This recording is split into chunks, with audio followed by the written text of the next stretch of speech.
It's 91 degrees here in Capitan, New Mexico. I'm going to go for a drive this afternoon. Why? Ain't got nothing else to do. But it's 91 degrees. Got a little breeze out of the west, a typical dry wind. 11% humidity, between 8 and 11, depending on where you are. I'm in Capitan, New Mexico, elevation 6,500 feet. And we're going to drive out to a Corps of Engineers, or scratch that, a Bureau of Land Management improved campground called Rob Jaggers, and you'll see how the people enjoy RVing and camping, okay? Because even though you're in the high desert of New Mexico and it's expected to be a little cool, it ain't. It's not. It's like anywhere in the southern part of the U.S. right now. This is June the 26th, I think, 2023. It's a Monday, and yeah, it's definitely hot in the southern part of the USA. I have a place in Texas, in Brackettville, Texas, and I think they've set some new heat records, and in other places. But anyway, enough said about that. Point of the video is what? Well, be prepared, because when you go out here anywhere, this is a beautiful area. I'm not knocking it. I mean, believe me. And can you enjoy RVing or camping in hot weather? Yeah, you can. I've been doing this a long time, 25 plus years. I don't know, longer than that. I've got a Class C motorhome that's fully self-contained, and that makes a pretty significant difference, in that I can run the generator, run the AC, and run all kind of stuff. But if you're in a tent, you're toast. If you're in a pickup with a camper top, you're toast. Unless you've rigged up a 110 volt air conditioner and you're parked somewhere where you've got 110 volt power. But yeah, but RVing, camping, and all that stuff, it's a great way of life for a number of people. Can be very enjoyable. Over the past several years, it has gotten more crowded at RV parks and all campgrounds, for that matter, all campgrounds. And so you almost have to make reservations everywhere now, so you'll be sure to have a place to camp. Now, as far as boondocking, I don't know. I haven't been boondocking in a while, but I make the assumption, and that's a leap of faith, that it's probably more people doing that now than in the past also, because they're enabled now with some of the technology, some of the little lithium ion bricks or whatever you want to call them that hold a charge, and you can run fans and stuff. Can you run an air conditioner off of one of those? If you did, it would not be very long. But yeah, and then also you've got another big enabler if you want to pay the monthly fee, and that is Starlink satellite access. Because if you're out there in the boonies and you want to be entertained or talk to whoever, or just enjoy your normal lifestyle, maybe you do work on the road, then you can do it with Starlink. Again, I think it's around $150 a month now for the portable or mobile Starlink device.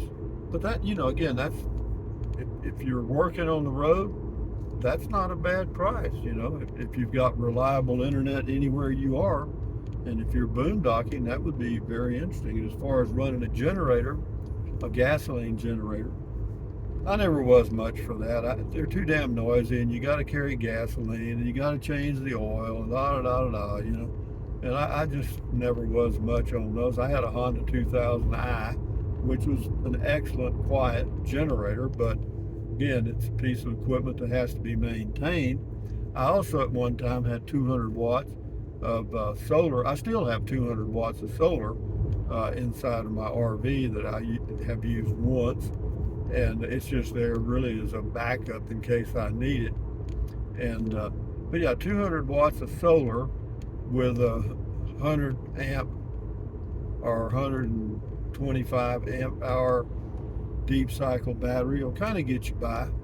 Lithium batteries are better, they're more expensive, and yeah, you can do a lot with that. You can run a refrigerator, a fan, you know, charge your phones and all kinds of stuff. And out here, even with the partly cloudy situation we've got right now, of course this is in New Mexico near Capitan, Ruidoso, Carrizozo, New Mexico.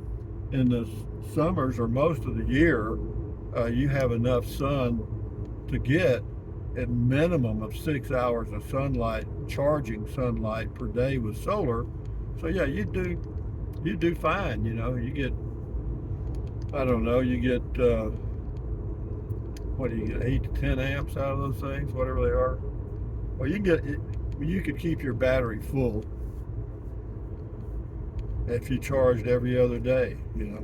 And 105 amp hours or 120 amps or whatever, that's a lot. You know, you can run your refrigerator and stuff for 2 or 3 days without having to charge.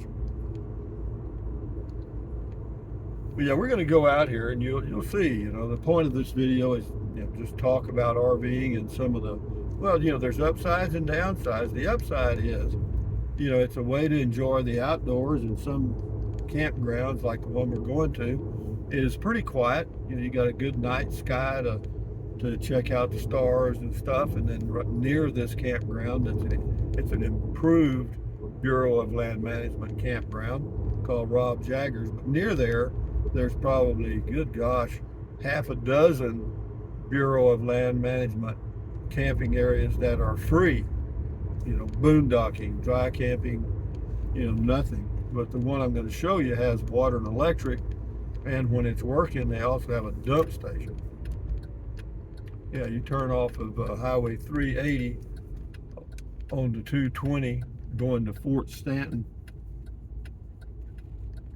and it's right up here over this hill. Now, one of the things you need to be aware of here too is the fact that there is a Verizon signal for your cell phone, but it's very spotty. You kind of have to be in the right place, or you have to be at least 40 feet tall, and there's not many people that tall that I know of. Or you can use a WeBoost cell phone signal booster, and I have one and it works. I've been out here in camp at spot number 1, and with the WeBoost I was able to watch, you know, YouTube videos and upload stuff to YouTube. But you know, it's not that far. See, when you get over this hill right here is when you lose the signal, when you start down, okay? And the campground is on the left, so the visible signal is line of sight, and it's back off behind me to the right. Yeah, well, the campground's not very crowded. I'm telling you, it's because of the heat, man. This campground usually is pretty dadgum crowded, you know, but right now I can tell you, you'd have your pick. Again, this is Monday the 26th of June. I'm not sure when I'll post this, but right now, there's nobody here, man. Of course, they have the dump station closed, and they do have water and electric, but you know, after 4 days or whatever of showering, you're going to have your gray tank pretty well full. Now, as far as the black water, what I've done to eliminate that need is I just poop in a bag and throw the bag in the trash, and pee in a jug and water the plants when I'm in a campground like this, or state park, national park, whatever. But yeah, they're all pull-throughs, or there's several pull-throughs, let me say that. There are a few back ends, not many. But it's a beautiful location right off behind you there. You'll see those mountains. That's the Capitan Mountains. And yeah, the temperature right now shows to be here. Well, in the car, it's showing 94. I don't know if that's 100% accurate or what, but it's warm. I mean, you'd have a hard time sitting out, enjoying yourself, even in the shade. Even if you had your awning out, it would be a little hot, because I'm looking at the top of that juniper tree there, and it's hardly moving, so there's hardly any wind. So for you guys that are going to go camping in RVs and stuff, it's, again, how enjoyable is it? That is totally dependent on you and your personality and your expectations. I cannot say. For me, it's been an enjoyable way of life. Of course, I've done it in the years when there were very few people out and you didn't need to make reservations. You could show up at a state park, and usually they'd have 6 or 8 sites available with water and electric, and I almost demand that. That's called Honey's Dream 2, I guess, or whatever it is. It's a Tioga Class C, not a bad looking unit. That's a big one though. He probably gets about 8 miles a gallon. But in mine, I got a 24-footer, and it's a Class C, and I get 10 even. But anyway, guys, from near Capitan, New Mexico, at Rob Jagger's campground, Bureau of Land Management campground, on a rather warm day. This is me just letting you know that, if you come out with, it depends on your expectations. If you don't expect a hell of a lot, you probably won't be disappointed. But if you think you're going to do like you see in some of the other videos where there's a campfire and everybody's grinning and eating hot dogs and just giggling and laughing, that you may have that situation every now and then. And but I'll tell you, you may be eating dirt because of a dust storm or high winds and biting insects too. So, but again, enjoy your life, and if you decide to go RVing and camping, just be aware, and it's like anything else. If you start doing it, it doesn't work for you, then stop. That's it. If it does work for you, then just keep on going. Anyway, thumbs up, carpe diem, adios. Buy anything you want. Use the Amazon link in the description of all of my videos if you want to, and enjoy your life. Now, straight ahead, up just as you turn right here and go up this little hill, on the left-hand side is a road that goes off into what you're looking at right now, and it's a dry camping or boondocking Bureau of Land Management area. It's a huge place, several campsites, and you can go there for free for up to 2 weeks. Yeah, so think about it. Enjoy your life. Bye.